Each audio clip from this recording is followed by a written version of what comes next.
Se mira los slides, por favor. Sí, doctora. Ok, entonces empezamos, ¿ya? A ver, vamos a hablar hoy día del coma en el niño, después haremos influenza y finalmente crisis febril, ya que la clase de síntomas y signos del niño con cáncer lo va a hacer lo hemos invitado al doctor Henry García, que es oncólogo pediatra. Ya se ha coordinado, me parece que es para el 7, Luisa, ¿no? ¿A qué horario? No, doctor, es para el lunes 10 a las 2 de la tarde. Ya, ok. El lunes 10, ya. Entonces tengo que coordinar con la doctora. Por favor, me hace recordar, Luisa, porque sí. A ver, ¿qué tenemos el día?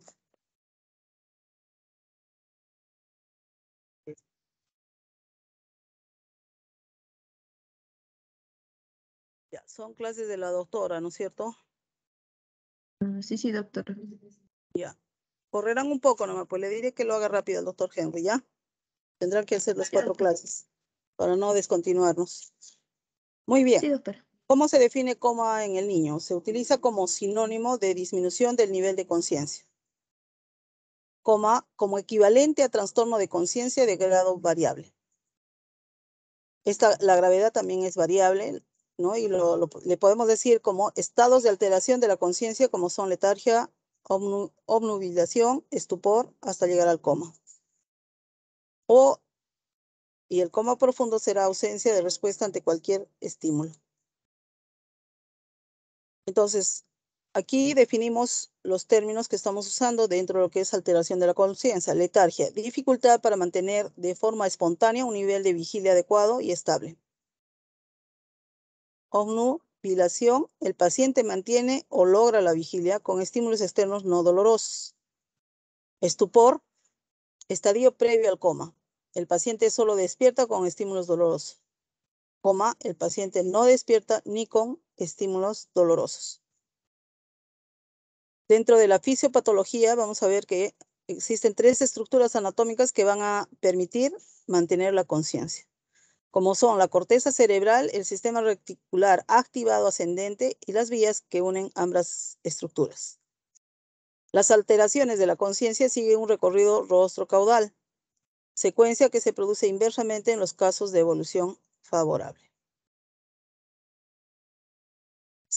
Esta alteración de conciencia se debe a que en la infancia se produce agresión a nivel supratentorial, es decir, afectación de los hemisferios cerebrales de forma bilateral o difusa y o del diencéfalo, con la aparición inicial de un estado letárgico frente a un nivel infratentorial. ¿Cuál es la etiología más frecuente para que entre en coma el niño?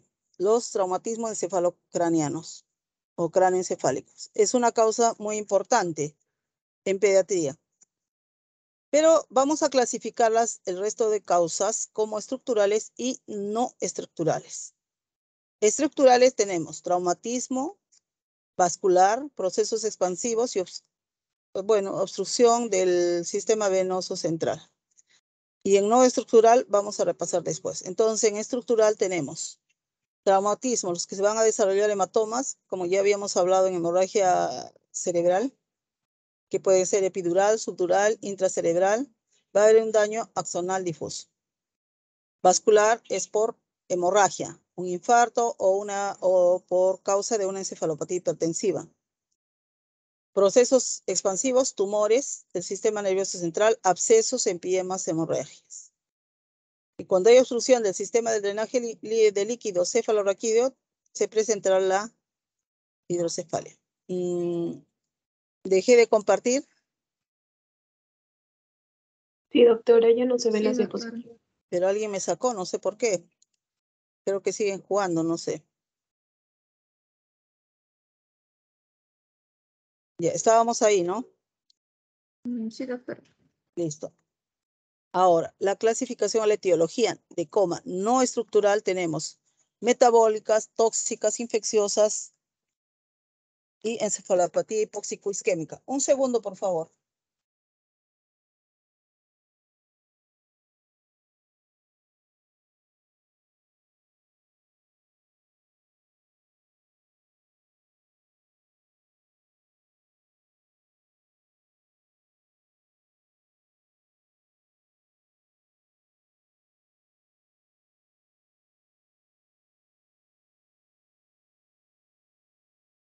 Continuemos. Entonces, metabólicas, por ejemplo, en caso que se presente una hipoglicemia o un trastorno hidroelectrolítico, falla renal, falla hepática, errores innatos del metabolismo, hiperamonemia, síndrome de Reyer, entre otros. Tóxicas, drogas depresores o estimulantes del sistema nervioso central, salicilatos, paracetamol, monóxido de carbono, organofosforales, alcoholes, entre otros. Infeccioso de la cabeza, meningitis, encefalitis, encefalomielitis, sepsis, y dentro de las encefalopatías hipóxico-isquémica, la parada cardiorrespiratoria, asfixia perinatal, arritmias cardíacas, ahogamiento o casi ahogamiento. Continuemos con la etiología no estructural. Tenemos los trastornos convulsivos, el estado epiléptico y el estado posictal. En lo que es endocrinopatías, va a la cabeza la cetoacidosis diabética, que no es tan frecuente, pero sí lo van a ver en emergencia. Coma hiperosmoral, secreción inadecuada de ADH, tirotoxicosis, mixedema, Addison-Cushing, entre los infrecuentes. Otros, síndrome hemolítico, urémico hemolítico, golpe de calor, hipertermia maligna, encefalopatía del quemado, electrocución, púrpura trombocitopénica. Lo primordial, ¿cómo vamos a hacer el diagnóstico? No te vas a poner a hacer la historia. En estos casos llega el paciente muy grave. Eso es lo que ustedes tienen que entender. Entonces, ¿qué vamos a hacer? Lo primero es estabilización de las funciones vitales. Luego haremos una rápida valoración neurológica para identificar y tratar signos de herniación cerebral o para prevenirlo. Y en tercer lugar, recién haces la anamnesis y la exploración detallada con el fin de establecer un diagnóstico etiológico y proceder a un tratamiento. Muchas veces cuando estamos en emergencia, ustedes van a ver que probablemente el residente o el asistente va a ponerse a tratar al niño, a ver qué es lo que más tiene y estabilizarlo. Y a ustedes los van a enviar hacia afuera de la puerta generalmente porque los papás con la angustia de ver a su niño así lloran y no se puede trabajar. Entonces siempre casi hacemos salir al familiar hacia afuera y le decimos al interno, ve a tomar la historia. Y por eso vean ustedes que tienen una gran responsabilidad para tratar de hacer una historia clínica con un familiar que está ofuscado, que está preocupado por todo lo que ha pasado con su niño. Ustedes tienen que saber poner calma y decirle que van a tratar de elaborar la historia y todo lo que ha pasado, en qué horario, hace cuánto se cayó, o hace cuánto fue atropellado, qué sé yo. Y es lo que tienen que lograr y hacerlo bien, porque muchas veces van a confiar de esa historia y no debe tener errores. Entonces, vamos a valorar signos de hipertensión endocranial, como la historia de cefalea matutina, vómitos en escapatazo, deterioro del nivel de conciencia. O sea, todo esto se ha pasado antes, es lo que tienen que preguntar. ¿Desde cuándo? ¿Con qué se presentaba? ¿Era más en la mañana, en la noche? ¿Qué sé yo? Si ha habido otros deterioros del nivel de conciencia, cambios de conducta, pérdida de habilidades, edema de papila, diplopia, estrabismo o la tríada de Cushing, que más luego les explico. En el lactante, estos signos se manifiestan por abombamiento de la fontanela anterior, ojos en sol poniente, aumento del tamaño del cráneo, dehiscencia de suturas, retraso del desarrollo, irritabilidad, nistagmo, incapacidad para fijar la mirada. ¿Ok? Y aquí vamos lo que decíamos, esta valoración neurológica y prevenir lo que son las herniaciones, porque el paciente después de una herniación, lógicamente, más fácil, más cerca o más rápido va a llegar a la muerte. La hernia uncal, proceso unilateral que va a desplazar el uncus del lóbulo temporal contra el borde de la tienda del cerebelo y comprime el tercer par, el mesencéfalo y la arteria cerebral posterior. ¿Qué va a producir? Disminuye el estado de conciencia. Vamos a observar pupilas dilatadas ipsilateral del mismo lado, rigidez de cerebración unilateral y ocasionalmente tríada de Cushing. ¿En qué consiste la tríada de Cushing? Respiración irregular, hipertensión y bradicardia, aunque a veces puede haber, o sea, puede no haber bradicardia. Hernia amigdalina, herniación de amígdalas cerebelosas a través del agujero occipital. Produce compresión del tronco con alteración del estado de conciencia, respiración atáxica y afectación de pares craneales inferiores. Hernia subfacial, herniación del gyrus cinguli. Hernia central, aumento de la presión intracraneal con signos de disfunción descendente y progresiva. Seguimos con la valoración de la hipertensión intracraneal y vamos a hacer la valoración neurológica rápida de un paciente en coma. Se puede determinar la profundidad y el nivel anatómico de afectación cerebral atendiendo a una serie de patrones. Nivel o grado de conciencia que se mide con la escala de Glasgow. Exploración de pupilas, el tamaño, si son simétricas ambas, y el reflejo fotomotor. Tipo de respiración, ya saben que todas el tipo de respiración que van a tener en ese momento los niños va a ser irregular, va a ser alterada, como Cheyne-Stokes, hiperventilación, amnésica y atáxica. ¿Cómo está la posición de los globos oculares? Hay desviación de la mirada en posición intermedia, si hay reflejo corneal, reflejo óculo-vestibular o reflejo óculo-cefálico. ¿Ok? Y respuesta motora, si es espontánea, si hay rigidez de decorticación o de descerebración. Y aquí tienen el Glasgow, evalúa únicamente la función cortical. Es la más empleada tanto en niños como en adultos y existe una escala modificada para lactantes, lo que miran en el cuadro. Entonces ustedes ven que mayores de 2 años probablemente es igual que la del adulto. En cambio, el Glasgow modificado en menores de 2 años tenemos. Si hay apertura ocular espontánea, ¿no? Que vale el puntaje que está a la izquierda, que es 4. Si al hablarle abre los ojos, es 3. Si solo al dolor abre los ojos, 2. Y si no abre los ojos, está ausente, vale 1. Respuesta verbal en menores de 2 años. 5, si el niño charla o balbucea o se conecta, ¿no? Puede ser con la mamá, qué sé yo.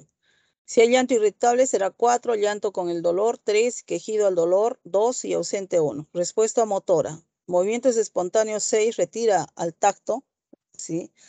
Las extremidades, que soy yo, eso es 5. Retira al dolor, 4. Flexión al dolor y puede haber decorticación, es 3. Y extensión de descerebración es 2. Ausente es 1. Como pueden ver, el niño consciente 15 y alteración leve es de 12 a 14. Entonces, dentro de la exploración en el coma, vamos a ver que debe realizar una anamnesis detallada y una exploración física cuidadosa, incluido todos los órganos y aparatos. Además, que está de más decir que se debe hacer un examen neurológico completo. Nos va a permitir evaluar pares craneales, fondo de ojo, etc. Tratar de identificar la causa, la etiología y proceder a su tratamiento definitivo. Y en el cuadrito de la izquierda tenemos exploración neurológica en el coma. ¿Ok? Entonces, ¿dónde está la lesión? En la corteza, la conciencia hay letargia, el motor está agitado, el patrón respiratorio puede ser de Cheyne-Stokes y están presentes los reflejos que ya hemos mencionado anteriormente. Las pupilas están normales. Cuando hay lesión en el diencéfalo, hay obnubilación o estupor, puede haber rigidez de decorticación. Todavía están presentes los reflejos óculo-vestibulares y óculo-cefálico. Pupilas, puede haber miosis moderada, el reflejo fotomotor todavía está presente. Cuando está comprometido el mesencéfalo, hay coma, en lo que es conciencia, el evaluador está en coma el paciente. Puede haber rigidez de descerebración, la respiración va a ser de Kussmaul. No hay reflejo corneal, va a estar negativo. Y el óculo cefálico y el óculo vestibular van a estar asimétricos. Va a haber midriasis fija y el reflejo fotomotor es negativo, no va a estar presente. Cuando la lesión es a nivel de la protuberancia, el paciente está en coma, hay extensión de extremidades superiores y flexión de inferiores, la respiración o el patrón va a ser amnésica y los reflejos óculo o corneal, óculo vestibular están negativos, o sea, no están presentes. Las pupilas hay miosis intensa bilateral y el reflejo fotomotor está positivo.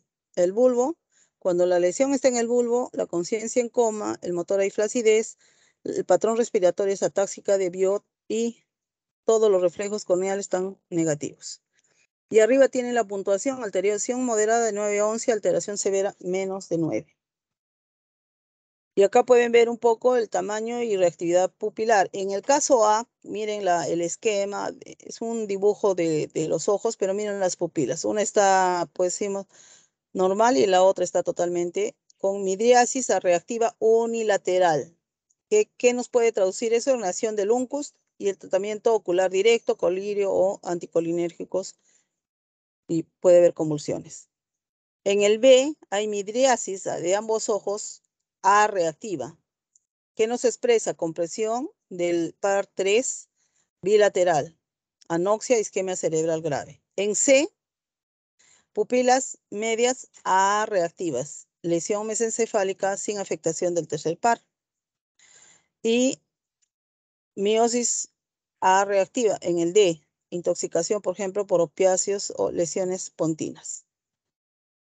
Entonces, para el diagnóstico vamos a pedir algunos exámenes de sangre y orina, como son la glicemia. Recuerden que es bastante importante tomarle la glicemia, porque los niños que debutan con diabetes o cetoacidosis diabetes, muchas veces este es el problema. Corriges eso y el niño despertó, ¿no? Antes de estarle haciendo otra cosa. Entonces, es muy importante. ¿Ya? En emergencia, ya saben, las señoritas enfermeras que trabajan allí, que estiran el brazo para poner una vía y ya están tomando una muestra de sangre, ¿no? Generalmente lo que ellos saben de rutina, tanto para ver hígado, para ver, y incluso el AGA, los electrolitos, pero en sangre venosa, para ir avanzando, porque ya después si tu análisis de gases en sangre, el AGA es arterial, ya se tiene que tomar de una arteria, ¿ok?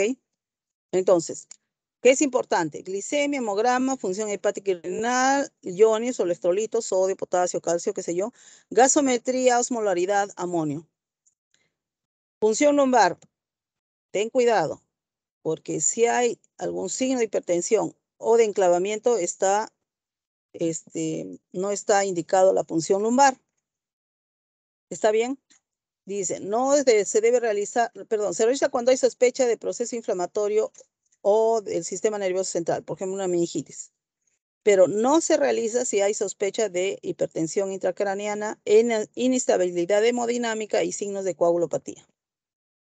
Pruebas de imagen, en algunos casos, si de repente hay algún dato que por allí hubo alguna alteración en la marcha, qué sé yo, los papás que decían antes, pudiera tratarse de un tumor, de una hemorragia, entonces está indicado la tomografía, la resonancia o ecografía transfontanelar, sobre todo en lactantes con fontanela abierto permeable. Electroencefalograma es fundamental en niños que presentan convulsiones, epilepsias, encefalitis, comas de etiología metabólico-tóxica u otros. Tratamiento. El manejo se basa en 4 aspectos fundamentales: estabilización inicial y monitorización. Es necesario garantizar la permeabilidad de la vía aérea y una ventilación adecuada, realizando intubación si es necesario y una circulación adecuada. El ABC, que no se olvide. Que en pediatría es al revés, ¿no? Bueno, o sea, es diferente de neonato. Ya lo vamos a ver eso cuando hagamos el seminario y el taller de RCP. Optimizando la función cardiovascular con el aporte líquido adecuado y el uso de drogas vasoactivas y precisas. Se aconseja realizar precozmente la determinación de la glucosa, como ya les había explicado. Que voy a monitorizar esos pacientes graves. Ténganse en la cabeza, por favor. Lo siento, no sé cuánto me están escuchando. ¿Puedo preguntar a Luisa cuántos hay ahorita escuchando la clase? Sí, doctora. Actualmente son 136. ¿Y cuántos somos? 148. Ya, entonces, por favor, quiero que anoten, porque después no se pregunten por qué tengo menos nota en práctica. La asistencia va a la nota de práctica. Así es que ya pasaron los 15 minutos, ¿verdad?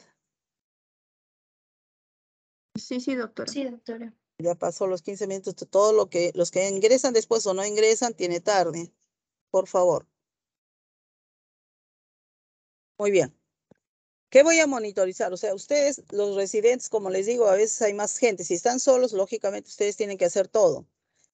Pero, y no tienes más ayuda que la enfermera tiene que, aparte de lo que ya puso su vía, qué sé yo, lo que le indicas, tiene que hacer una hoja de monitoreo. Y la hoja de monitoreo puede ser la frecuencia respiratoria, la frecuencia cardíaca, temperatura, no sé, ¿qué pondríamos? No sé, viene el niño intoxicado, la tropinización si colocas, ¿qué más? Pupilas, Glasgow tiene que estar en esa hoja de monitoreo. Y bueno, de acuerdo a la gravedad del paciente, se hace cada 3 minutos, no sé, cada minuto, cada 5 minutos, y luego puedes ir, el paciente se va estabilizando, probablemente tienes que ya hacerlo un poco más distanciado. Ver cómo está hemodinámicamente, les decía, electroencefalograma, otros el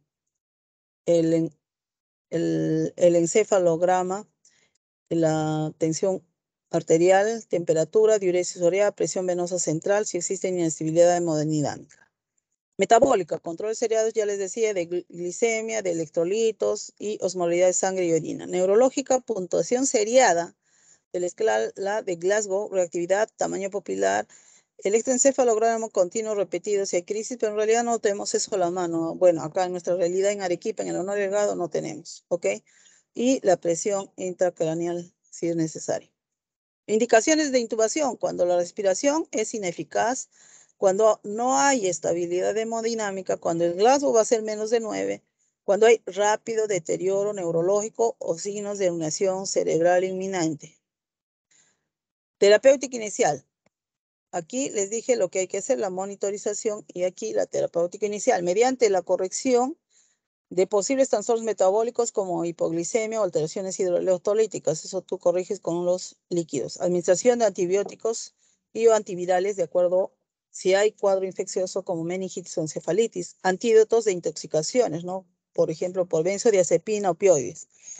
Tratamiento anticonvulsivo en casos de convulsiones y antitérmicos si hay fiebre. Tratamiento de la hipertensión endocraneana. Se pretende que los valores de presión intracraneana se mantengan por debajo de 20 milímetros de mercurio. Medidas generales, semisentado, posición de la cabeza a 30 grados, evitar estímulos intensos, o sea, hacer más daño con la aspiración o estimularla muy intenso al paciente.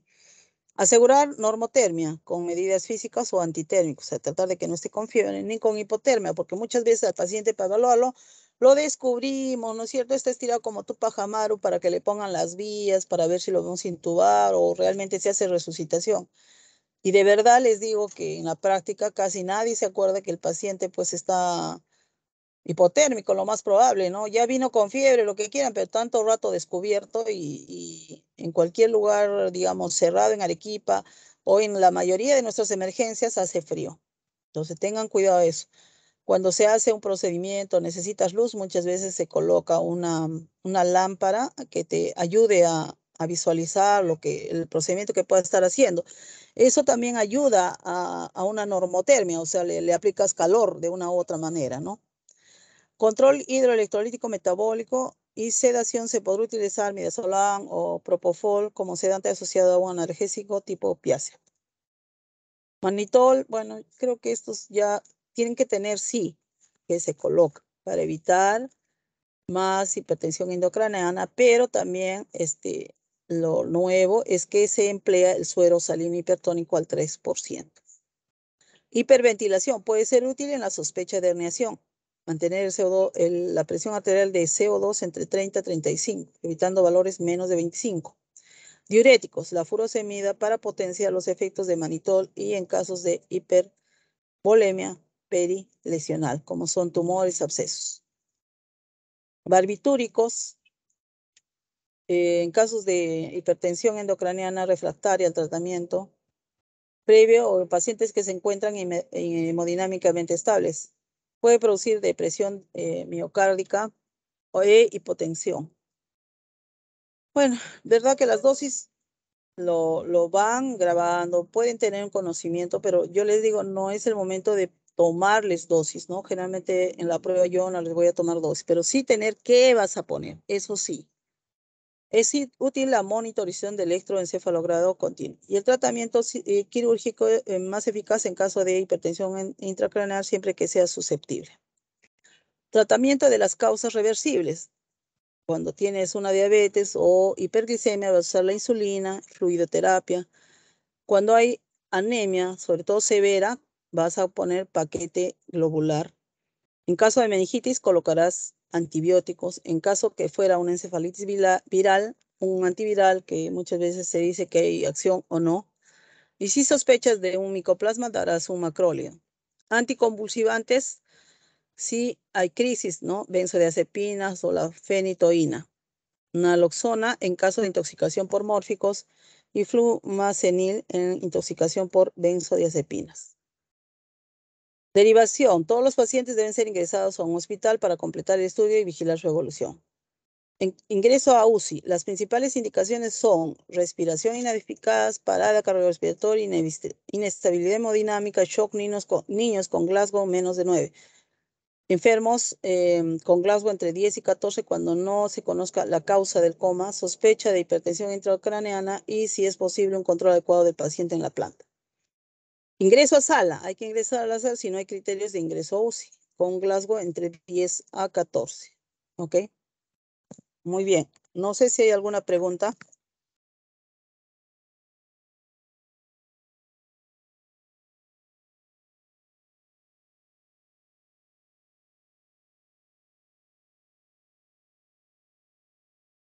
A ver.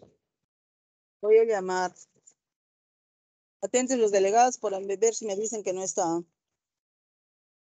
Del grupo número 1, Jonathan Vega. Así está, doctora. Jonathan Vega. Bueno, si no contesta, está en falta. Jonathan Vega.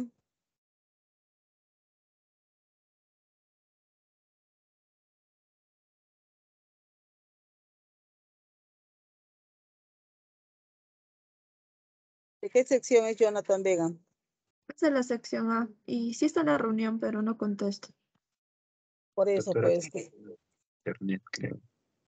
tienen que estar atentos, o ya saben, en cualquier momento pregunto. Ya, Jonathan, quiero saber qué vas a hacer cuando te llega un paciente grave en precoma o en coma.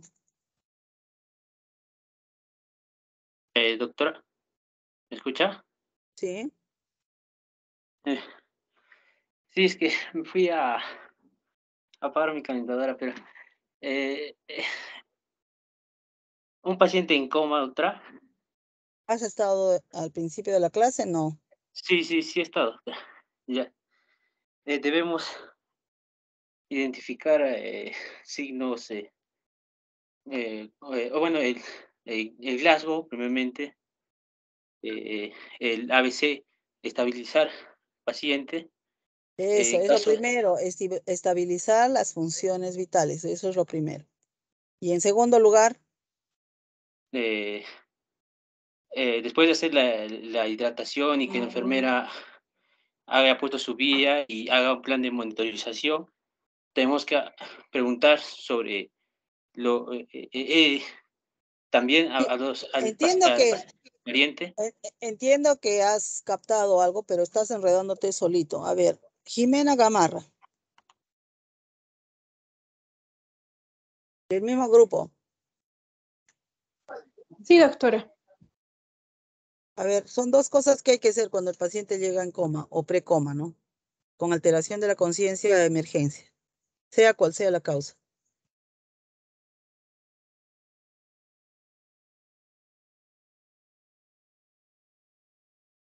Doctora, mi compañera nos avisa que le han votado de la reunión, dice.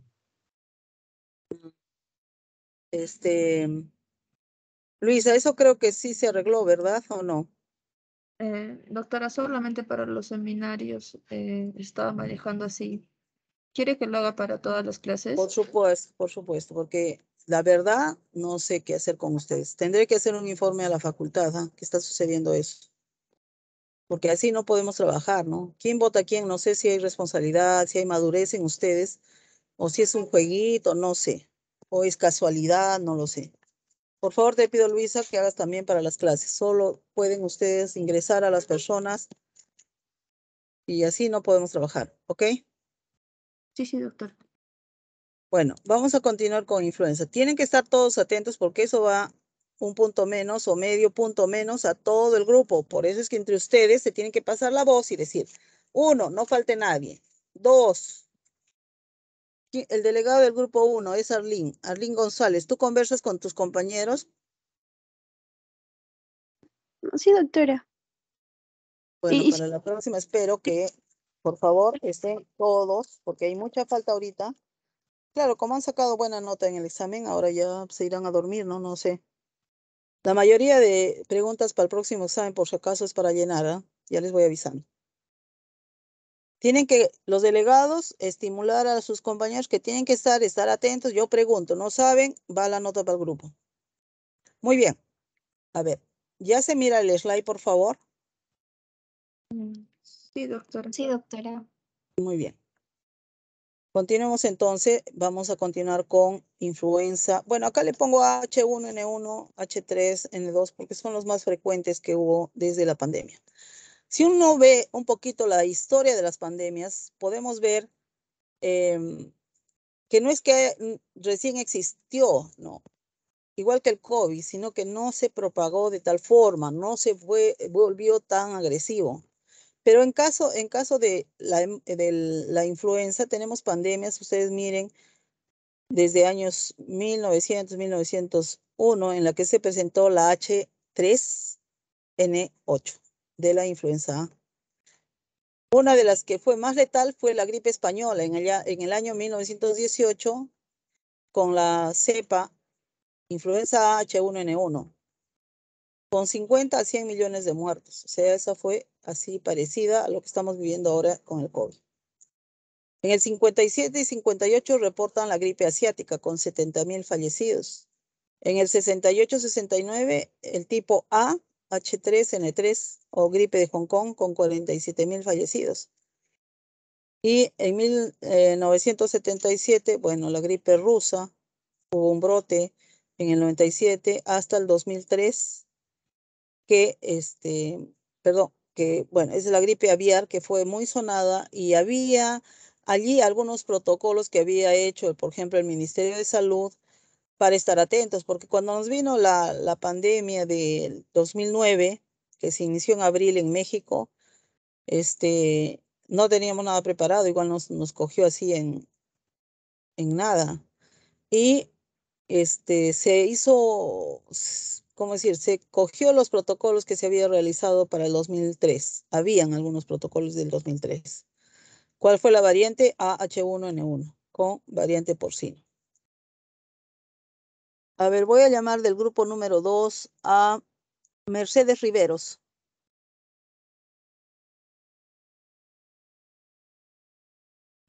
Doctora, Luisa, Mercedes ¿está o no está? No, no está, doctora. Ya. ¿Está asistiendo a clases? ¿A No, otras doctora. clases? Tampoco, ¿Y, doctora. y no saben qué ha pasado? Me comentó que eran problemas personales, que se iba a comunicar con los doctores. Ya, pero bueno, la verdad es que cuando sucede el problema a mí me gusta que se comuniquen inmediatamente porque salió de una clase práctica y bueno, después no he sabido noticias de ella. Creo que sería necesario. No sé si ustedes tienen un sistema de servicio social o algo así. Tú como delegada podrías informar que Sí, doctora. ya, trata de informar a donde corresponda, un tutor de, no sé, de los que ven o una asistente social que quizás pueda visitar su casa, ver qué le está sucediendo para apoyarla, ¿no? Pero si yo no sé qué Sí, sucede, no doctora. puedo ayudar. Del grupo número 2, vamos a llamar a Exmer. Sí, doctora, ¿me escucha? Sí, ¿qué miras, Exmer? ¿Qué miras? Bueno, un centro con varios pacientes y varios doctores, Ya, todos agrupados en una misma sala. ya. ¿Cómo es la cama? ¿Camas de hospital? Mm, bueno, sí, sí son, no, son más, bueno, son pequeñas y son camas no de hospital, sino normales. Ustedes no creo que sepan, pero nosotros le llamamos comodoy en la antigüedad. Muchas veces para hospedar a un familiar, tenías esto porque se dobla por el centro, se guarda bonito y no ocupa mucho campo. Entonces en algún almacencito, algún rinconcito queda con su colchoncito delgado, que es una colchonetita nomás. Y cuando venía un familiar tenías eso, es la Comodoy famosa, ¿no? ¿Tienes Comodoy? Preguntabas a tu vecino. Necesito hospedar a un familiar y te prestaban también si tú no tenías. ¿Qué harías tú, Exmer, si viene otra pandemia así como la del COVID o más? ¿Creen que a ustedes los llamarían? No.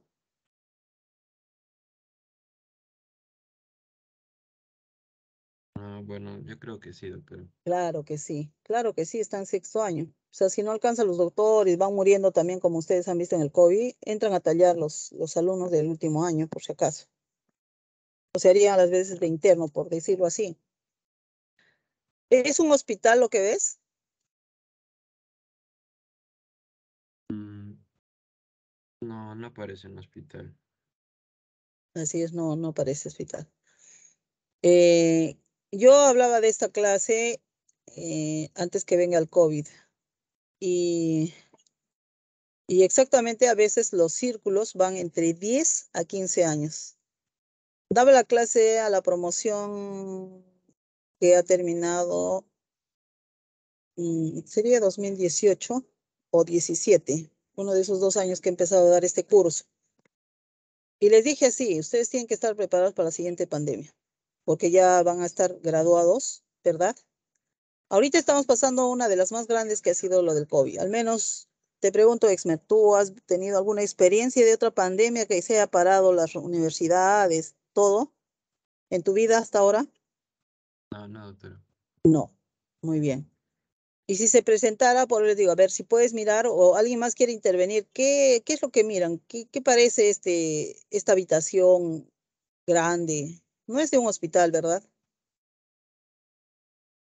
Doctora, Sí, bueno, lo dime. que yo veo es que son pacientes que están hacinados, que están todos Así es. bastante juntos. Ujú. El espacio es bastante amplio, pero no creo que haya una ventilación correcta.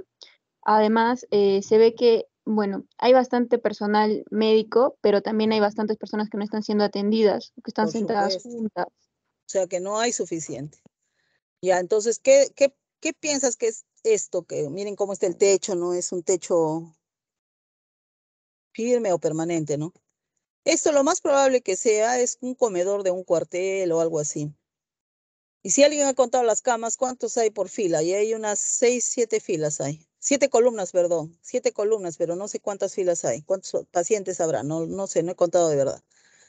Y es lo que les toca hacer a ustedes. Y esto hablaba, por eso es que les digo esto porque hay un compañero, eh, no un compañero mío, sino un alumno, perdón, que cuando yo hablé esto antes de la pandemia del COVID, es como que se cumplió.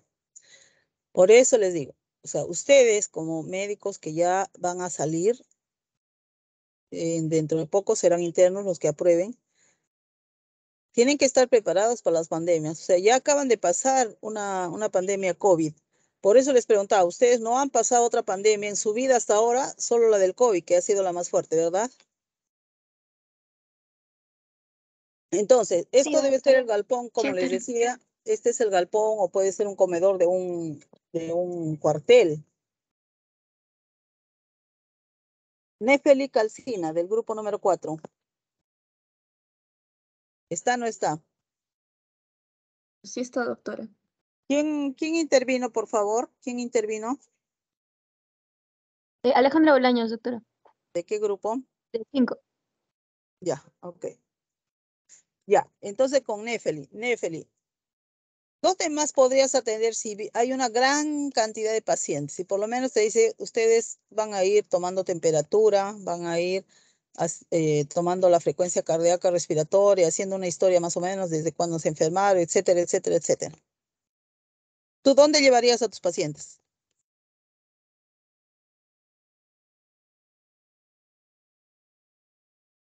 Nefeli, ¿estás viva o no?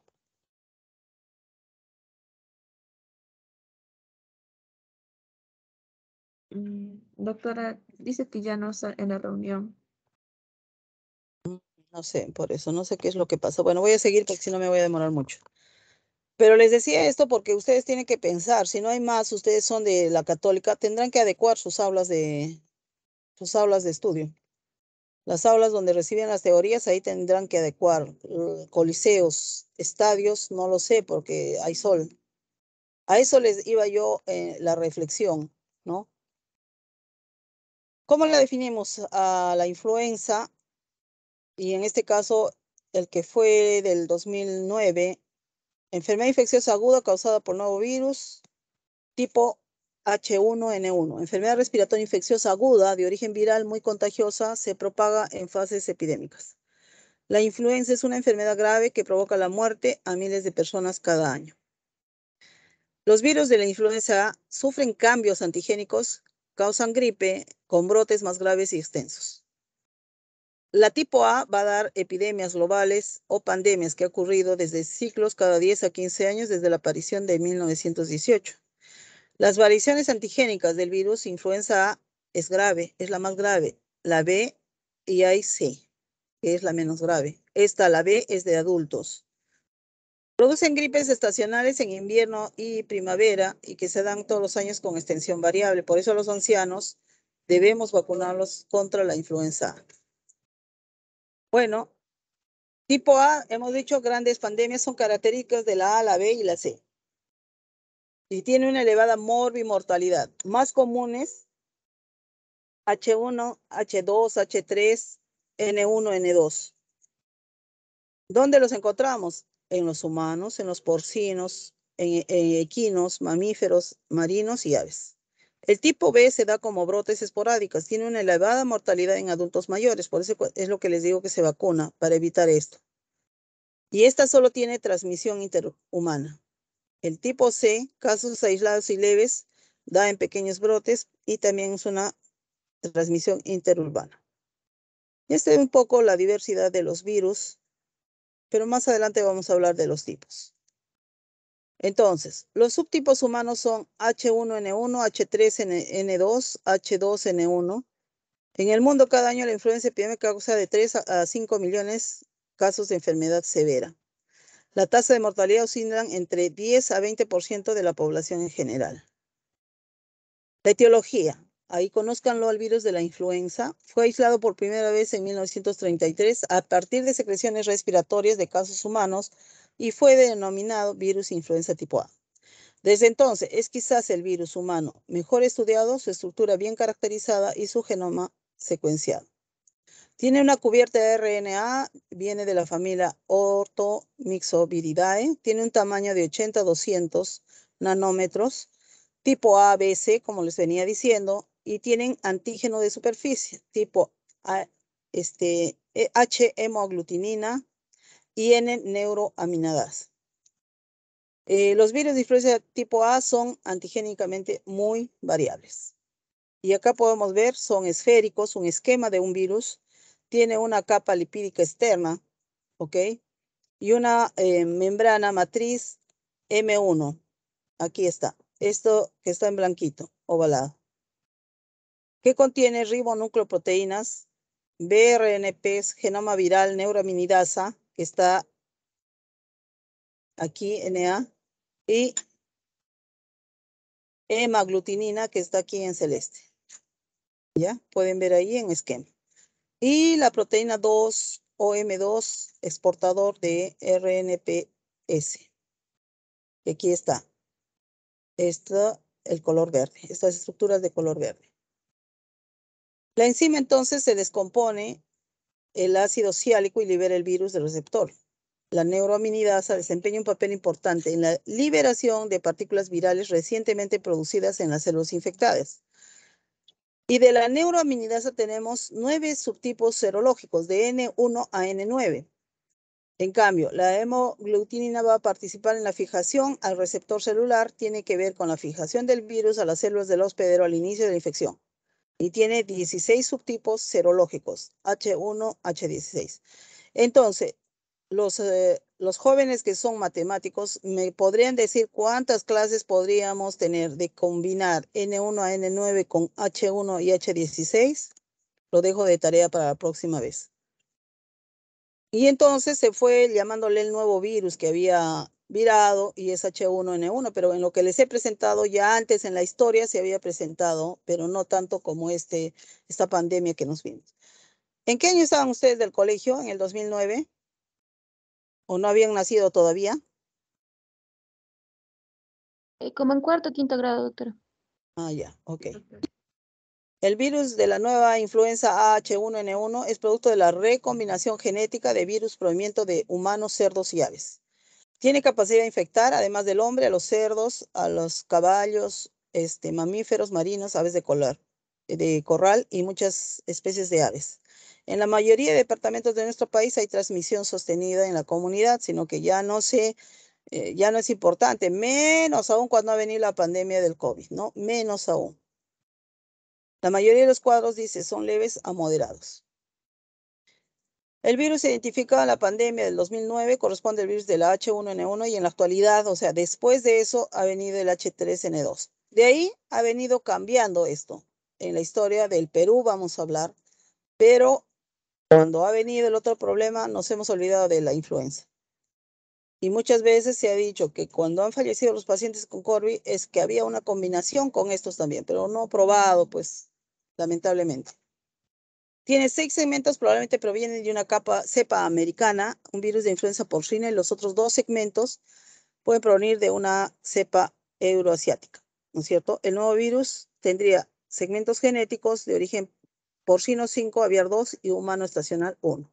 Es un poco para mencionar lo mismo que acabamos de decir. Entonces hablemos de la fisiopatología aquí en esquema. Aquí tienen el ácido ciálico que está en azul. El proceso de infección se inicia cuando la espícula de la hemaglutinina, el virus se une al receptor, como pueden ver aquí, que contiene el ácido ciálico, ¿ya? N-acetil neuroamínico en la superficie de la célula. El virus es incorporado a la célula mediante el proceso de endocitosis en vesículas que se unen a los lisosomas para dar endosomas, como está acá, con un pH ácido provocando un cambio formacional en la proteína HA y la función del péptido y fusión HA2. Luego se pierde la cubierta liberándose un complejo de ribonucleoproteínas RNP, ribonucleoproteína nucleocápsida, en el citoplasma celular. Estos RNP se disocian en la cubierta M1 en un proceso en el que puede estar implicada la actividad translocadora de protones M2. La ribonucleoproteína es transportada a través del poro nuclear que están viendo acá hacia el núcleo. Una vez allí, el ARN vírico de polaridad negativa es copiado como ARN mensajero con un mecanismo dependiente primario. La réplica ocurre a partir de procesos de 2 pasos. Se crea un ARN complementario, una copia de polaridad positiva, y este es utilizado como plantilla para producir más BARN. Las proteínas del virus son procesadas, expresadas y reunidas como BARN en sitios de reproducción en la membrana de célula del huésped. Los complejos proteínicos del virus y las ribonucleoproteínas son reunidas en las nuevas partículas virales formando capullos o brotes de la célula huésped envueltas en membrana de la misma. Las partículas virales finalmente son constituidas, salen de la célula por gemación a partir de la superficie apical de la célula. ¿Cómo se transmite? A menos de 1 metro. El contagio es de persona a persona con microgotas grandes de mayores de 5 micras. Contagiosidad desde 1 día hasta antes de 3 a 7 días después del inicio de síntomas. Es mayor por tos, estornudos, cuando uno canta, habla, pero puede ser por contacto directo o por fomites. La transmisión es de humano a humano a través de las secreciones diseminadas por toser, estornudar, contacto directo con personas infectadas, saludar de mano o besar. Por tocar superficies también contaminadas, objetos que puede vivir durante cierto tiempo que se llama fomites, en las manijas, en los teléfonos, etc. Puerta de entrada, el virus entra al organismo a través de los ojos, nariz y garganta. Periodo de incubación usualmente es de 2 días, pero puede variar de 1 a 5 días. El periodo infeccioso El periodo de transmisión puede ir de un día antes de la aparición de los síntomas hasta 7 días después, y los niños pueden transmitir el virus incluso más días.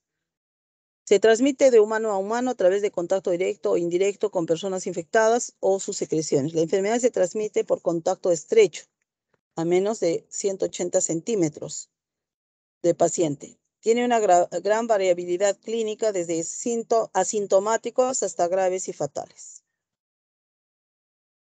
La sintomatología, bueno, este es un cuadro en el que se veía la gripe tradicional, el periodo de incubación e influenza sin neumococo, ¿no?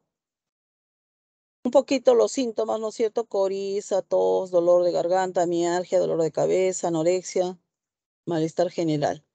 Y estos son de los primeros estudios que había en México cuando se vio la pandemia. Y veamos solamente que la fiebre y escalofríos y tos era lo más importante, entre lo más frecuente.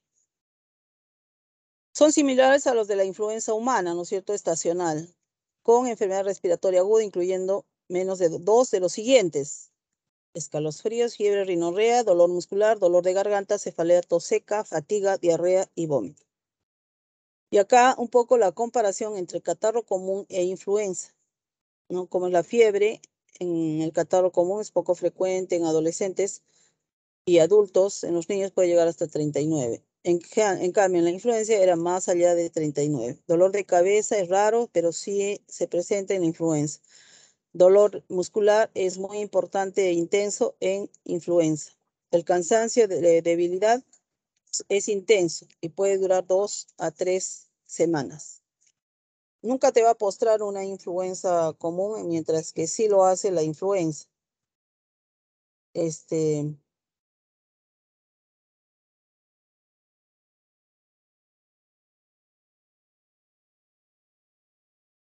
¿En qué estamos? Congestión nasal no hay tanto, en cambio es frecuente en el catarro común, no es frecuente en influenza. Rinorrea es muy frecuente en influenza, ardor o dolor de garganta algunas veces, tos leve, moderada, se presenta casi siempre y se puede ser intensa. Estos son nuevamente características clínicas confirmados en Perú en esa época, ¿no? Tos, fiebre, dolor de garganta, malestar general, entre los más importantes. Y esto los síntomas fallecidos: tos, fiebre, disnea, ataque del estado general, entre lo más importante.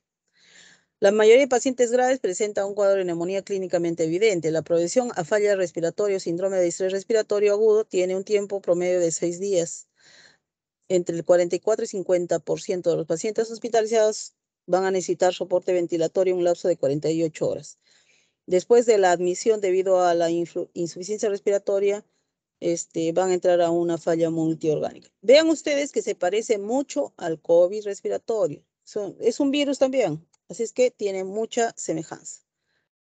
Entonces, la obtención de muestras se hace a través de hisopado nasal, tal como conocen lo del COVID, o les han hecho a ustedes también muchas veces, ¿ok? Tanto en nariz y acá tienen el laboratorio, cómo se puede aislar por cultivo. Por ejemplo, va a durar 8 a 10 días el tiempo, requiere pericia. La molecular, la de PCR, 6 a 8 horas, pero requiere pericia y alto equipo, y el costo es alto. Solo había en esa época disponible en el INEAS. Por eso que cuando andaban de las provincias las muestras, vino a visitarnos uno de los coordinadores del laboratorio de nivel del Instituto Nacional de Salud, y nos decía de que ya no mandemos porque había cuartos llenos de muestras y no había quien procese. O te llegaba la respuesta cuando el paciente ya había fallecido, ¿no? Y ahí tienen las otras que pueden revisar. Puede hacerse también un diagnóstico por inmunofluorescencia.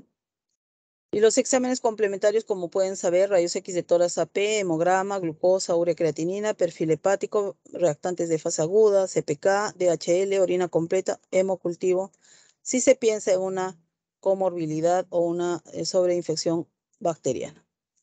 Y acá tienen los antecedentes patológicos en caso de adultos, ¿no es cierto? Obesidad, diabetes mellitus, problemas cardiológicos, tabaquismo. Y esto, la letalidad que en Perú no fue tan grave como, digamos, de repente lo del COVID, porque hubo un poco más de organización. Me parece que había un buen ministro de salud y es el único que salía a dar las informes. En Argentina, ¿por qué es el más alto siendo uno de los vecinos, por decir así? Porque ahí todos metían la mano, todos hablaban, no había una autoridad que salga representante o se unan, ¿no? Y esto es en Arequipa, vean ustedes la cantidad de pacientes pediátricos al final de 5 a 15 años había 283 total, 413, hombre y mujer era igual, no había esto. Y mira, la diferencia entre adultos y niños no era mucho, o sea, un poquito más de adultos, pero nada más. La letalidad, otra vez. Y bueno, esto ya un poco después lo que pasó en junio del 2010, iban reportando en qué país estaban, cómo era la defunción, así como ha sucedido lo del COVID, ¿no? En Arequipa siempre se iba presentando. Y los factores de riesgo en pediatría, pues son enfermedades genéticas para nosotros, y problemas de PCI, los niños con PCI, los niños con asma, esos eran los que más problema tuvimos. Y acá tenemos casos positivos de influenza en niños en septiembre del 2010, cuando ya pasó la pandemia, vean que sí había, no tanto en niños, pero seguía presentándose en las diferentes provincias, ¿ok? Esto es distribución del virus respiratorio. Perú 2011 a 2012, como pueden ver, sigue presente, pero ya no como único, ya no haciendo la tasa de mortalidad que tuvimos. Y acá un poco de historia que no es necesario que la pueden leer. Evaluación de un paciente sospechoso, esto sí lo hizo el MINSA, y que tú, parecido al COVID, ibas a un triaje, ¿no? Si el paciente tiene fiebre, más de 38, tos, dolor de garganta, secreción por la nariz, ir al consultorio de triaje respiratorio. Y signos de alarma que sí lo tomo en el examen. En niños, adultos lo pongo de otro color, pero en niños les tomo examen. Signos de alarma, fiebre alta, cianosis, aumento de la frecuencia respiratoria, rechazo de la vía oral, signos de deshidratación, irritabilidad, convulsiones y trastorno del estado de conciencia. El paciente con fiebre y con dolor de garganta iba a un triaje respiratorio, no califica como influenza, pasaba a un consultorio normal, consulta externa o emergencia. Si calificado como influencia, iba al tópico de influenza. ¿Tiene signos de alarma? No. ¿Tiene factores de riesgo? ¿Pertenece a un grupo de riesgo? No. Manejo ambulatorio sin el tratamiento que era oseltamivir. Si tenía factores de riesgo, su manejo ambulatorio, pero con el tratamiento. En cambio, si tenía signos de alarma y tenía factores de riesgo, se hospitalizaba al paciente en aislamiento y se recibía el tratamiento antiviral.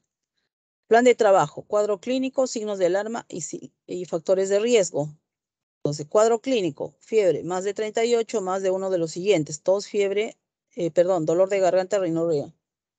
Un segundo, por favor.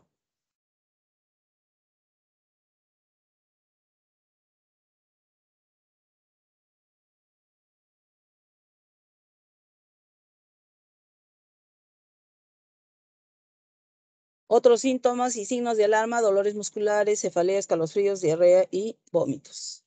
Signos de alarma en los niños, fiebre mayor de 39, ya lo hemos presentado hace un ratito, repite eso. Y factores de riesgo, niños menores de 5 años, inmunosupresión, enfermedades pulmonares crónicas como el asma, cardiovasculares, renales, hepáticas, neurológicas, neuromusculares y enfermedades metabólicas. Y el tratamiento era el oseltamivir, pueden ver ahí dosis por kilo de peso. El zanamivir no teníamos acá en Perú. Y la dosis de pediatría también las pueden ver en este cuadro. La vacuna es lo único que previene. Recuerden que cuando se presentan los casos, se estudian los laboratorios y tratan al próximo año de cubrir las cepas que han habido durante este año. Pero así como el COVID, no siempre se llega porque hace una vira, ¿no? Sus genes y tenemos otro virus, que a veces las vacunas no van a hacer nada. Entonces, recomendaciones, lavado de manos, como saben, cuidados en casa, esto era. Y bueno, todo lo que el MINSA, los casos clínicos aquí les voy a presentar, era de Camanac, no tenía más que de pequeño había recibido tratamiento para asma, es un niño de 14 años, empieza con problemas respiratorios, va donde un vecino que era un médico que trabajaba en el hospital, dice, dale para la gripe, solo le da algunas cosas, pero seguía la dificultad y le dice, mejor ve a Camaná, o sea, al hospital, perdón, y que le tomen una placa, y tenía esta placa. Casi como el COVID, en influenza hemos visto niños que tenían un patrón alveolo intersticial, un poco difuso, pegado a los cilios, pero esto que ven ahí, a ver, Ángel Colana, del grupo 5. ¿Qué ves a la izquierda Doctora, no está en la o a la reunión. derecha? Ay, n- señoritas delegadas, por favor, tienen que poner la inasistencia, no van a poder dar el segundo examen, ¿ah? Sí, doctora. Bueno, pueden ver un derrame pleural derecho, que sube acá, despega un poquito la pleura. Hay hiperinsuflación. Se inicia tratamiento antibiótico, el paciente no mejora y vuelve a tomarse una placa y el derrame había aumentado. En Camaná traten de ponerle un tubo de drenaje y se produce una iatrogenia que es un neumotórax. Todo esto es neumotórax. El pulmón es lo que queda en blanco colapsado. Llega a emergencia en este estado, el paciente es intubado y llega, después llega que es positivo. El paciente se fue, voy a retroceder un ratito para que ustedes vean el derecho, perdón. Estoy retrocediendo. Ya, esta es la primera placa. Aquí en la izquierda no se nota mucho, pero sí aquí hay un poquito de broncograma aéreo, que no se nota mucho, o sea, yo les digo que con pinzas hay que verlo. Pero tampoco no tiene esta zona de aquí perdón, el color plomizo que se mira retrocardíaco, no está. Vayan mirando cómo también se va a tomar el otro. Se hepatizaba, igualito que el COVID, igualito, pero miren ahora cómo está. Y la patología en los dos lados. Finalmente el paciente fallece y después de ello se obtiene así es la última placa que tiene el paciente con tubo de drenaje y fue positivo para H1N1. Tenemos una niña de Orcopampa de 3 años que tiene esta primera placa y inicia con síntomas respiratorios altos. Tienen que ustedes ver que hay patología por aquí, que se nota más y al otro lado también. No es grande, vean ustedes, es pequeño, es pegado al hilo. Podría también sospecharse que no. Llega Plau con esta placa, vean ustedes, ya está tomado los dos lados. Y era así, el influenza era así. Y ya se está hepatizando. Miren los broncogramas aéreos, aquí y aquí. Y así fallecían todos nuestros pacientes. Aquí ya fue intubada. Miren, igual hace neumomediastino, acá está escapando el aire por esta zona. Acá se nota mejor el escape de aire. Y son neumotoras. Y Reina, una niña que los papás tenía 4 meses y se quisieron en plena pandemia pasear a Arequipa. Aparentemente solo tenía fiebre, la niña fue tratada como una infección urinaria. Miren ustedes, la placa generalmente no hay nada. Y ingresa al hospital por la fiebre persistente porque había recibido ceftriaxona amikacina y miren ustedes, esto es neumotórax. Inicial si quieren, pero el pulmón está hepatizado. El paciente por conocimiento, o sea, por conocer algunos médicos, creo, de salud, es internada en el CASE, en cuidados intensivos. Miren ahí, ya está intubada, pero miren el pulmón cómo está hepatizado. Parece un hígado, los dos lados. Estos son los pacientes que han fallecido, que yo les hice seguimiento. ¿Ok? Ya, entonces yo no pregunto porque estamos con este problema de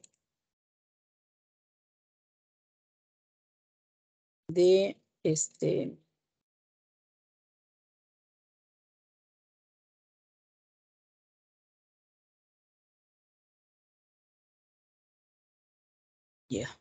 Voy a compartir la última clase que es crisis febril. ¿Se ve la lámina, por favor? Sí, doctora. Ya. Sí, doctora. Acabamos entonces con la clase de crisis febril. Esto es lo que vamos a desarrollar. La propuesta de clasificación de epilepsia en el año 2004 en Argentina recomendó que ya se cambie el término de convulsión febril porque involucra todos los tipos de crisis, a solamente que sea crisis febril. Entonces, hay que distinguir las crisis febriles de la epilepsia. La epilepsia se produce con crisis convulsiva afebriles y repetitivas. Según la clasificación de epilepsias y síndromes epilépticos, la crisis febriles se ubican en el apartado 4 de síndromes especiales. ¿Cómo la definimos? Convulsión asociada a temperaturas sobre los 38 grados en un niño de 3 meses a 6 años. ¿Qué?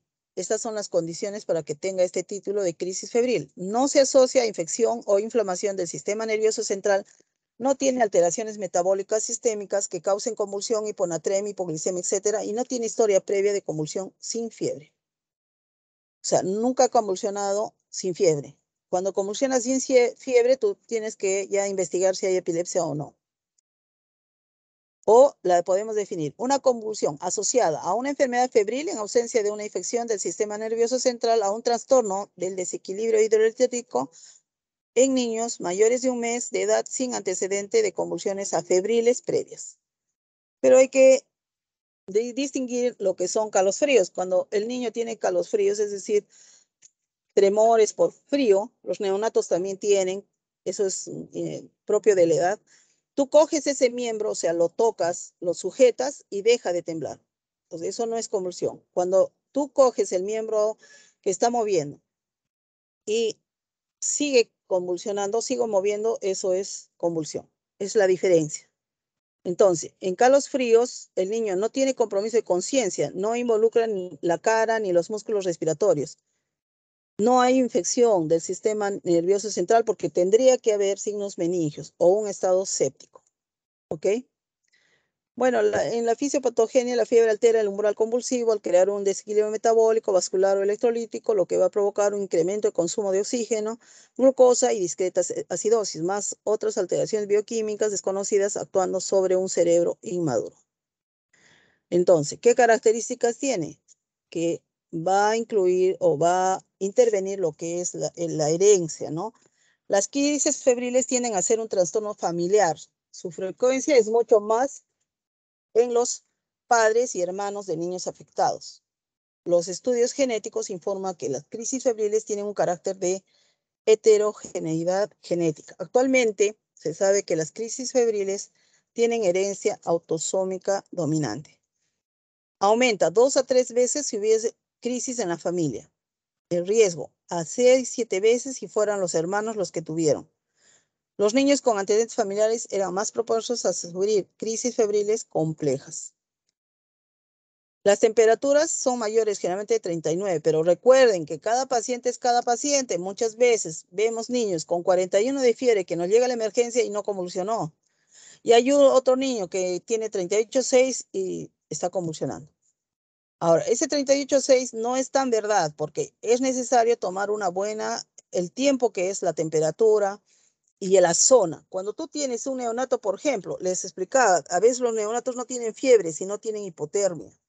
Entonces, cuando tú tienes un lactante pequeño o un neonato, la temperatura la vas a tomar en recto, ¿ya? Sobre todo en niños graves. Si un niño presenta crisis febril en la primera hora al inicio del proceso de fiebre y la fiebre no es tan alta, tiene un grado de recurrencia del 71% pasado el año. O sea, cuando convulsiona con una fiebre que no es tan grande, que no es pequeña, vamos a decirle así, recurre. Lo que sugiere que este grupo de niños tienen un bajo umbral convulsivo.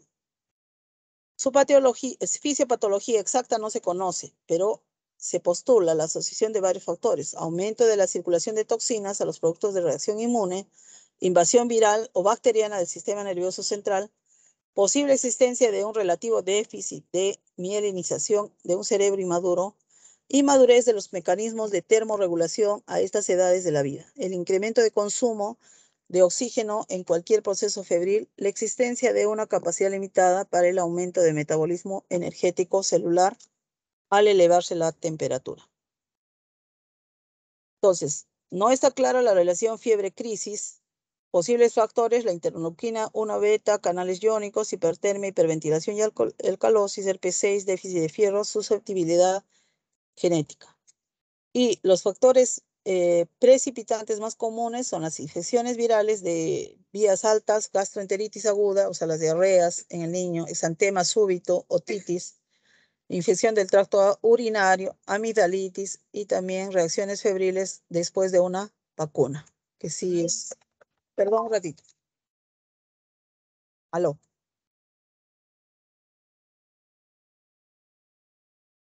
Sí.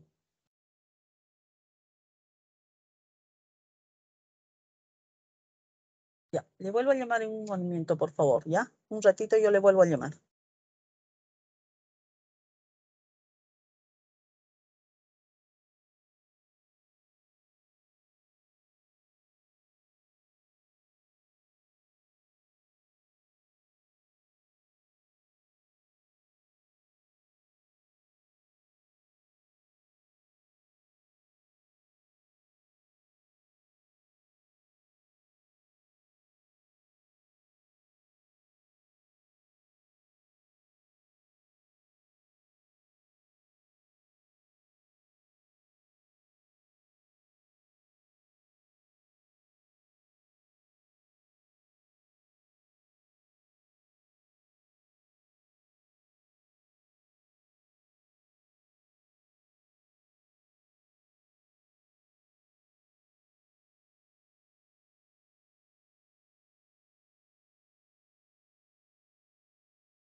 Doctora, no se le escucha.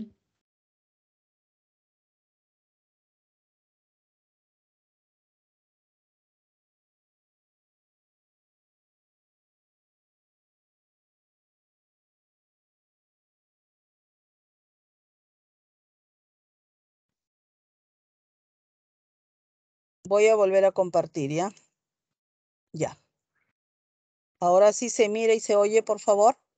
Sí, doctor. Ya. Entonces, ¿desde dónde no escucharon?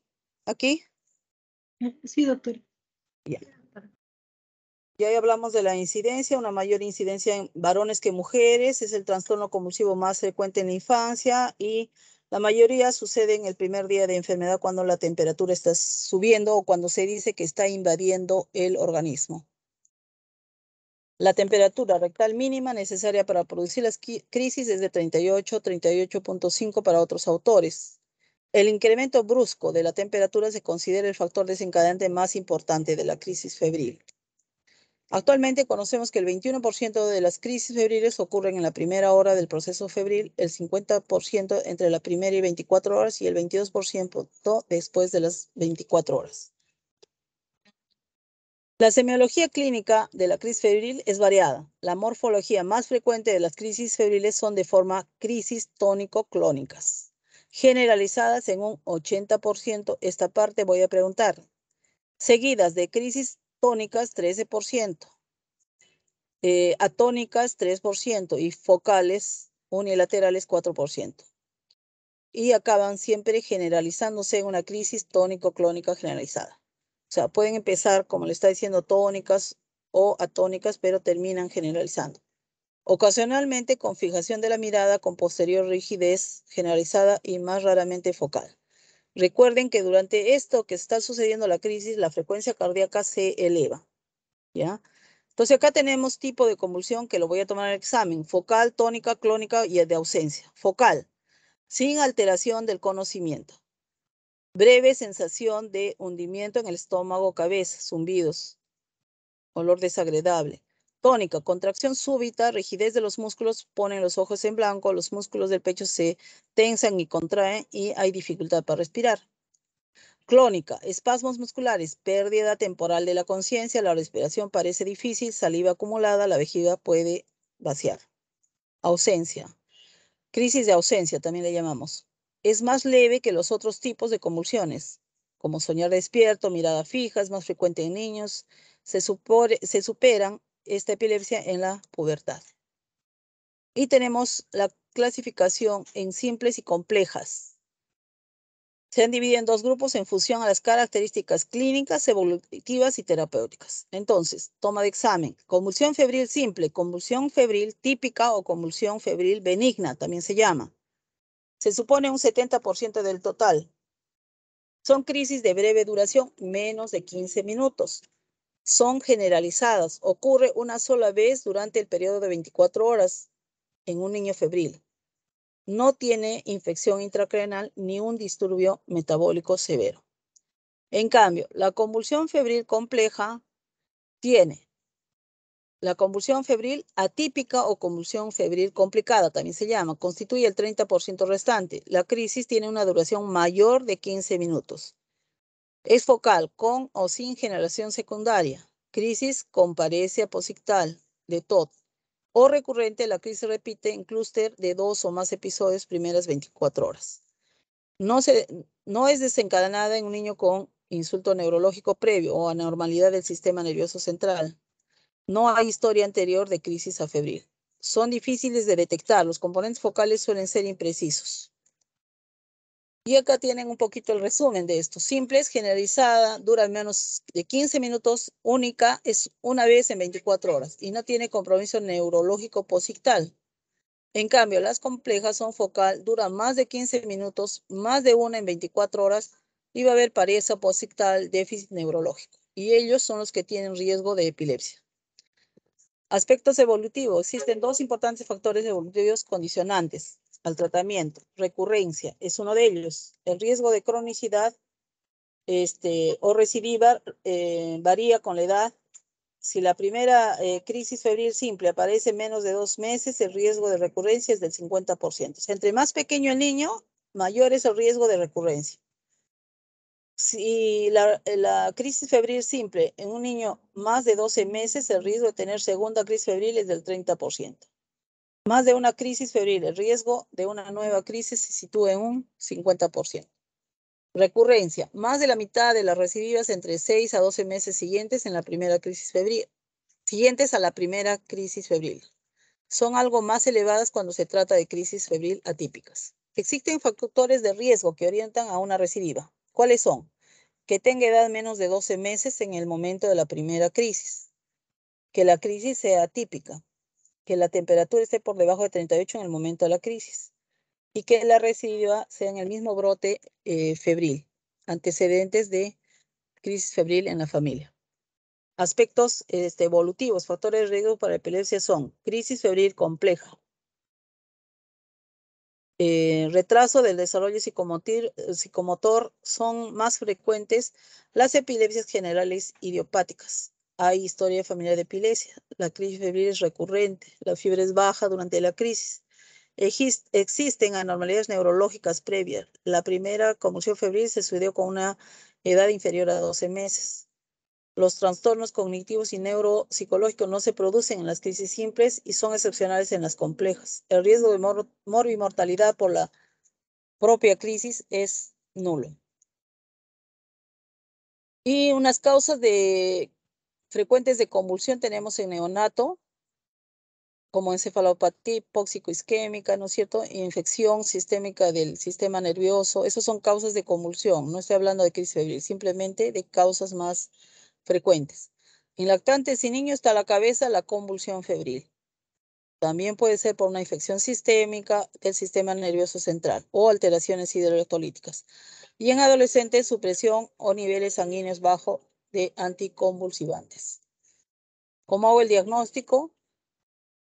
Se basan en dos pilares, rigurosa y completa historia clínica, con mucho énfasis en los antecedentes de problemas pre, peri y postnatales. Examen general, físico general, muy minucioso y el neurológico tiene que ser completo. El diagnóstico de crisis febril se hace después de descartar un desorden de secuela o un síndrome epiléptico primario. Bueno, un poco de lo mismo, creo. Lo más importante es distinguir entre una crisis febril y una convulsión con fiebre, meningitis, encefalitis, parálisis cerebral, enfermedad metabólica o neurodegenerativa. ¿Cómo voy a descartar una infección? Realizando una punción lumbar siempre y cuando no haya compromiso, como les había dicho antes, de herniación. Compromiso de conciencia, signos meningios, estato convulsivo, febril, primera crisis de lactante menor de 1 año. Aumento de glóbulos blancos en el líquido cefalorraquídeo es frecuente en convulsiones febriles. Debe interpretarse como meningitis bacteriana hasta que se compruebe lo contrario. Y contraindicaciones para realizar la punción lumbar, creo que lo hemos hablado. Glasgow menos de 3, signos de shock, enfermedad meningocócica invasiva con signos de hemorragia, signos de hipertensión endocraniana. Y otros exámenes, punción lumbar ante la sospecha de meningitis, electroencefalograma, no es recomendable debido a que no se ha logrado establecer como herramienta pronóstico. Imágenes solo en caso de crisis compleja con déficit neurológico se tendrá que hacer una tomografía. Pruebas sanguíneas para identificar el foco infeccioso. Hospitalizar en caso de mal estado general, que sea un lactante menor de 12 meses con sospecha de infección del sistema nervioso central con crisis prolongada, es decir, que se llamará estatus, o que no ceden más de 30 minutos. Varias recidivas dentro del mismo proceso febril, anomalías neurológicas post-crítica. En casos de duda también se debe observar. Manejo de la crisis, mantener la calma, tome el tiempo, proteja los golpes, coloque al paciente costado, no impida los movimientos, no introduzca nada en la boca, no administre nada por boca. Esperar la recuperación total, ofrezca su ayuda. Tratar con antipiréticos, medidas físicas y posición semipronación. El manejo agudo de crisis convulsiva, descartar, bueno, ya hemos dicho, hospitalizar y educar. Y a largo plazo, manejo de la fiebre, anticonvulsivantes y educar. Lógicamente, si ustedes tienen un niño que ha convulsionado una vez, tienen que advertir a la mamá que después tiene que estar atenta si tiene una gripe o cualquier cosa, que tiene que estar atenta para que empiece a subir la fiebre y ahí tiene que dar el tratamiento antipirético que puede tener en la casa, por ejemplo, un paracetamol, ¿no? No esperar que esté tan alta para que nos traiga al niño convulsionado. Y el tratamiento, pues, es midazolam, es diazepam en los niños. Bueno, acá ya cuando no cede, se coloca también por vía rectal. Manejo a largo plazo, con la benzodiazepinas, creo que hay un algoritmo por ahí. Se usan anticonvulsivantes en alto riesgo de recurrencia, pero y eso es manejo del neurólogo pediatra. Acá está para el tratamiento prolongado, ácido valproico, fenobarbital. Tratamiento intermitente también. Todo esto lo hace, y aquí, esta estaría medicación anticonvulsivante, pueden ver. Normalmente se coloca diazepam 0.3 a 0.35 miligramos kilo endovenoso en 2 a 4 minutos. Si continúa convulsionando, repites la dosis. Sigue convulsionando para 10 minutos, tienes que agregar fenitoína, una dosis de carga de 15 a 20 miligramos por kilo intravenoso en 10 a 20 minutos. Sigues monitorizando y sigue convulsionando, puedes repetir el diazepam, pero puede haber riesgo de depresión respiratoria. Tienes que tener cuidado, estar listo para intubar. No cede fenitoína, ¿ya? Y acá lo mismo, ¿no? Convulsión en niños, ¿qué vas a hacer? Estabilización vía aérea, ventilación y circulación.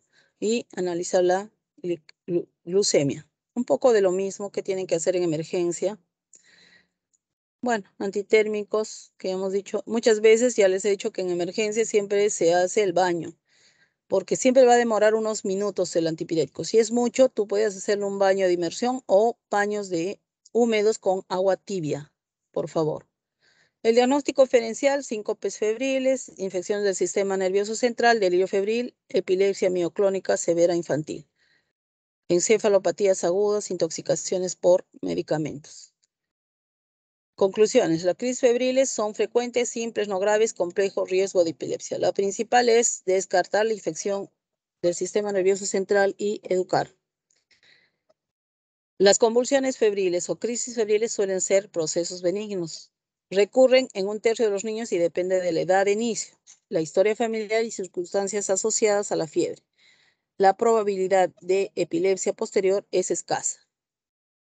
Eso sería todo, jóvenes. No sé si hay alguna pregunta. Bueno, nos vemos entonces en el siguiente seminario. Hasta luego. Hasta luego, doctora. Gracias. Solo Hasta luego, Hasta doctora. luego, Gracias. doctora. Hasta luego, doctora. Hasta luego.